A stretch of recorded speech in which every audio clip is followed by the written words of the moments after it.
Hi అండి. ఇదైతే వచ్చేసి చెక్కలు చేస్తున్నాను కదండి. మేము వచ్చేసి చెక్కలు చేస్తున్నాము. ఆల్రెడీ వీడియో ఒకటి తీసేసాను. అయితే ఏంటంటే ఇప్పుడు ఈ పిండి ఉంటుంది కదా, మనం లాస్ట్లో ఆ పిండిలో కొంచెం కారం ఇంకొంచెం ఎక్కువ తింటాం కాబట్టి కారం కలుపుకుంటాము. కారం కలిపేసుకొని పెద్ద చెక్కలు చేస్తామండి. దాన్ని మెత్తడి చెక్కలు అంటారు. అంటే మనం మామూలుగా చెక్కలు కొంచెం గట్టిగా కాల్చుకుంటాం కదా, ఇది అలా కాదు. అలా కాకుండా కొంచెం మెత్తగా కాల్చుకుంటాము. అవి చేసుకొని ఎప్పుడు చెక్కలు చేసినా మేము అవి చేసుకుంటామండి కంపల్సరీగా.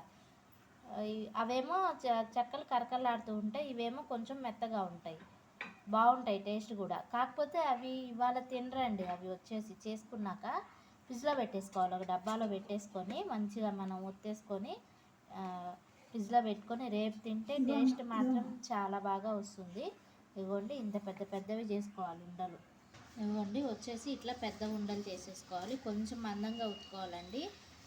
అవి ఆ చెక్కలేమో కొంచెం పలుచగా ఉత్తుకొని కరకలాడేటట్టు కాల్చుకుంటాం కదా, ఇవేమో కొంచెం ఇదిగో ఇంత పెద్ద సైజువి కొంచెం మందంగా ఉత్తుకొని కొంచెం ఇదిగా మెత్తగా కాల్చుకొని తింటే టేస్టీగా వస్తాయి చెక్కలు.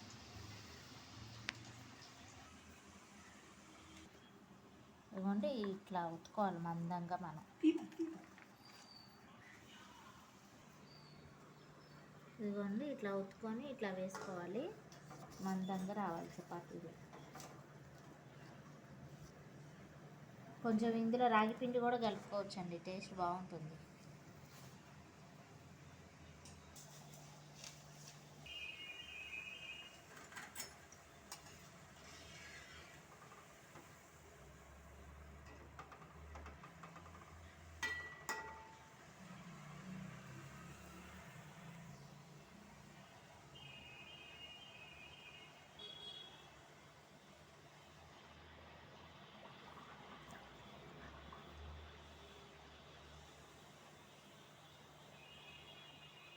పూరిలాగా పొంగుతుంది చూడండి ఆ చెక్క, మెత్తడి చెక్క.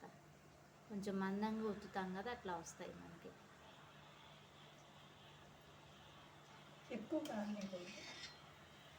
ఎక్కువ కాలకుండా కొంచెమే కాలాలండి. ఈ చెక్కల్లాగా కరకలాడేటట్టు కాకుండా.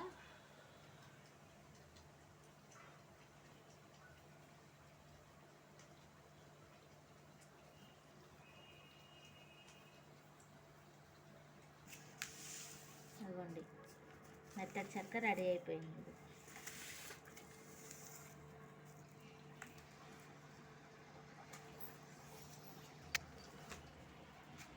ఇదేమో పొంగుతుంది చూడండి, ఇదేమో